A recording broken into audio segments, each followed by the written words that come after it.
Good morning, everyone. I'm Darren Miller. As the CEO of Arena, I'm delighted to be here today at the start of what should be a very informative and interesting 2 days, exploring how leading miners are responding to the evolving energy transition. A quick overview of my talk. I'll introduce Arena, talk about the importance of the mining sector, do a quick stock take of the renewable energy cost and momentum that we're seeing, interspersed with examples from some of Arena's key projects, including 2 new announcements that we'll be making today, and then address short and long-term opportunities for the mining sector. So very briefly, for those who don't know, Arena was established in 2012 as an Australian government agency with the objective of improving the competitiveness and ultimately, therefore, the supply of renewable energy technologies in Australia.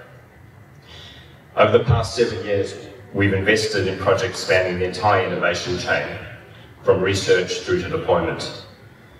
We focus on finding demonstrating first-of-a-kind technologies and innovative business models that reduce the technical and commercial risks and grow Australia's renewable energy knowledge, expertise, and ultimately the supply. We fill a uniquely important role in the innovation chain, sitting between the R&D community and the universities on the one hand, and the Clean Energy Finance Corporation, commercial banks and equity investors on the other hand, helping technologies span that valley of death that many find in going from good ideas in the lab through to commercial outcomes.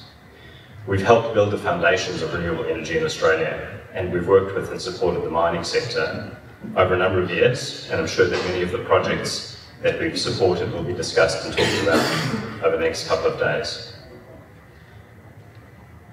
I like to use this slide for shock value as much as anything, and I don't expect anyone to read it, but what it shows is ultimately mining's huge significance both as a producer and consumer of energy in Australia. The mining sector accounts for about 15% of Australia's final energy consumption.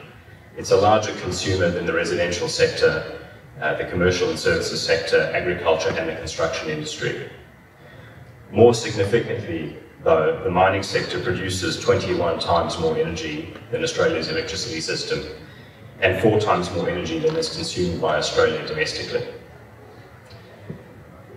Australia has a long history of resource extraction, which has seen us become world-leading exporters of a wide range of commodities, including energy in the form of coal, gas, and uranium. But with this position of leadership comes increased risks and rewards as the world transitions to renewables. The mining sector is ideally placed to capitalise on the incredible cost reductions of renewable energy technologies that we've seen over the past decade, and which we fully expect to continue over the years to come. For the first time in over a century, we're seeing that energy can be generated from renewables at a lower cost than from fossil fuels. New large-scale wind and solar farms are being contracted in the range of $45 to $65 a megawatt hour, with a clear line of sight to $30 a megawatt hour by 2030, and the low 20s a decade later. These are game-changing cost reductions for the world and for Australia. They're driven by global forces, and the declines are inevitable. The main thing we're concerned about is not whether renewables are the future. The issue is how are we going to best integrate renewables into our existing systems and processes. And beyond just replacing our existing fossil fuel-based energy system with renewables, how can Australia use its world-leading solar and wind resources and our expertise in resource extraction to take advantage of the enormous opportunities that this shift presents? We see 2 primary opportunities for the mining sector in the shift to renewables. Firstly, to manage operational costs and logistics by reducing the stationary and mobile energy costs involved in mining and processing operations. And secondly, to respond to and capture the opportunities from the emerging global demand for renewable energy and low-emission materials in supply chains. I'll touch briefly on each of these and give some examples of companies that are taking action now. Renewable energy economics for mines are improving. The first opportunity is to integrate renewable energy into existing operations through on-site renewable energy generated by wind or solar, or a combination of the two, and backing this up with battery storage and other technologies to achieve the continual operations and low risks that mines require. This not only removes price volatility of diesel fuel, for example, but reduces or removes substantial logistics and maintenance issues associated with diesel power generation. ARENA is continuing to help build the business case for renewables in mining, which has been underlined by projects such as the 6.7 megawatt PV installation at Rio Tinto's bauxite operation in Weipa, and the 10 megawatt PV installation at Sandfire Resources DeGrussa mine, each reducing their fuel consumption by around 20%.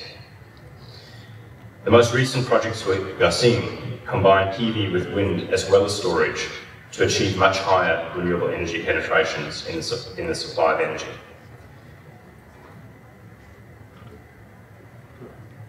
For example, ARENA has just recently finalised funding for 2 new groundbreaking renewable hybrid projects. Western Australia is set to build a first-of-a-kind project which will use primarily renewable energy and integrate a number of technologies to supply a microgrid to power remote mining operations. Today we've announced $13.5 million of funding to the Agnew Gold Mining Company owned by Goldfields Australia for the development of a high-penetration renewable microgrid at its gold mine in Yilgarn, Western Australia.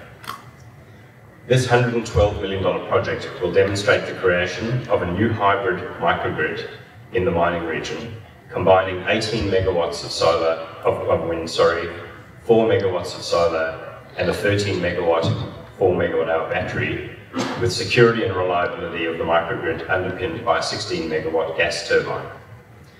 EDL will design, construct, own and operate the microgrid under a 10-year agreement with Goldfields. This is the first Australian example of wind generation as part of a large hybrid microgrid in the mining sector. We expect this project will provide a blueprint for other companies looking to deploy similar off-grid renewable energy solutions. So congratulations to everybody involved in bringing this project to life. The second project we're announcing today is also in Western Australia and combines wind, solar and batteries again. Advanced Energy Resources Port Gregory Wind, Solar and Battery Hybrid has been in development for over a decade. Having first identified this site as a high potential wind location, AER partnered with Garnet Mining Operation GMA to come on board as the off-taker and then designed a first-of-a-kind technical solution that includes second-hand wind turbines from northern Germany, providing 2.5 megawatts of wind, 1 megawatt of solar, and a 2 megawatt battery. This $11 million project, supported by $3 million in ARENA funding, will provide over 60% of GMA's electricity needs for the mine. Congratulations again to everyone involved in that project. Now I'd like to turn to the role that corporate PDAs can play. There are over 400 operating mines in Australia, and around 65% of these are grid connected. For these sites, renewable energy can be supplied and accessed by on-site generation and/or by power purchase agreements. Corporate PPAs are increasingly popular as a means to lock in lower cost power and is typically available through standard retail contracts. However, they are more complex to negotiate than a regular retail supply contract and operate over much longer periods of time, typically 7 to 10 years, against the 1 to 3 year time frame for traditional retail contracts. They require input and commitment from legal, finance, operations teams, and others to develop and negotiate. There's been strong growth in corporate PPAs over the last couple of years, and in October last year, ARENA provided funding to Climate Kick, WWF and Institute for Sustainable Futures, alongside grants from the New South Wales and Victorian governments to support the development of the Business Renewables Centre. This centre provides resources and an online marketplace platform to assist businesses wishing to purchase renewable energy through this mechanism. After electricity, the replacement of mobile diesel for use on mine sites is the next obvious opportunity. A variety of approaches are being developed and trialled to reduce or entirely replace diesel for mobile equipment. But in essence, the solutions are both electric, either using batteries or using hydrogen as the energy storage medium. The cost of lithium-ion battery packs have experienced rapid and ongoing cost reductions over this past decade. This has been driven by the automotive sector, but the mining sector is also moving towards battery electric vehicles. Kirkland Lake Gold will be joining our panel immediately after I conclude, where I believe one of the first in the world to use battery-powered trucks and loaders at Emakasa Mine in Ontario. I'm sure we'll hear more about that shortly. And another Canadian gold mine, Goldcorp's Borden Lake Mine, recently became the world's first fully electric mine. We also see an increasing role for the production and use of hydrogen in off-grid operations. This chart from CSIRO's National Hydrogen Roadmap identifies the potential cost decline of hydrogen over the next 10 years, as indicated by the solid blue line, from above $6 a kilogram today to around $2 a kilogram by 2030. The vertical bars show the various end use cases for hydrogen, with those above the line indicating an economic case for hydrogen as against the incumbent technology. In the orange shaded box, you can see that heavy transport and remote area power systems are two applications that are expected to be realised in the near future. Both of these are highly relevant for mines in Australia. We at ARENA are particularly interested in innovative projects that can produce and use hydrogen, and we'd love to work with you on your ideas in this area. Mining companies represent the very beginning of what can be long and complex supply chains. Increasingly, producers and consumers are paying attention to the carbon embodied in upstream materials and processes, and some companies are explicitly sourcing low-carbon metal. Such collaboration between Apple, Alcoa and Rio to produce emission-free aluminium is one such example. Introducing renewable energy now into mining and minerals processing operations not only helps manage immediate operational costs, but helps prepare for emerging market demands. Gaining knowledge and getting experience with renewable energy options now will put Australian mines in a good position to deal with these increasing requests from further up the supply chain for low-carbon solutions and practices. Finally, I'd like to conclude by considering the potential for Australian renewable energy to power new downstream value-adding processing. The analysis you see on screen from McKinsey & Company compares the landed cost of Australian renewable hydrogen in Japan against the cost of generating hydrogen locally. This is a 2040 timeframe, so clearly we understand it's a long-term opportunity, but I think it's indicative of the challenge. The key takeaway from me from this chart, as indicated by the two bars in the orange box, is that shipping and handling is expected to almost double the cost of hydrogen landed in Japan. To offset this transport cost, Australia would require a sustained $40 per kilowatt-hour cost advantage over renewable energy that would be generated in Japan through something like offshore wind.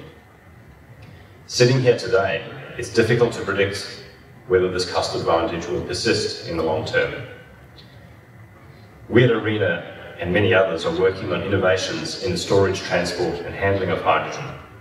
But if shipping and handling costs don't come down to significantly lower levels, then we may need to rethink our strategy. One alternative is that Australia could use our cheap renewable energy to produce and use hydrogen domestically and embed that energy in an exported product such as steel or other commodities that require intensive energy processing, such as alumina and silica. The pace of change in global energy systems is accelerating, and the mining industry is not immune from this. As with all change, this presents both risks and opportunities. The extraordinary technology advances we're witnessing and the global momentum to reduce emissions provides great opportunities for us to use our world-class renewable energy resources to both transform our existing industries and profit from new untapped ones. The mining sector has a significant role to play, and I wish you all the best as we work together to succeed in this transition. Thank you.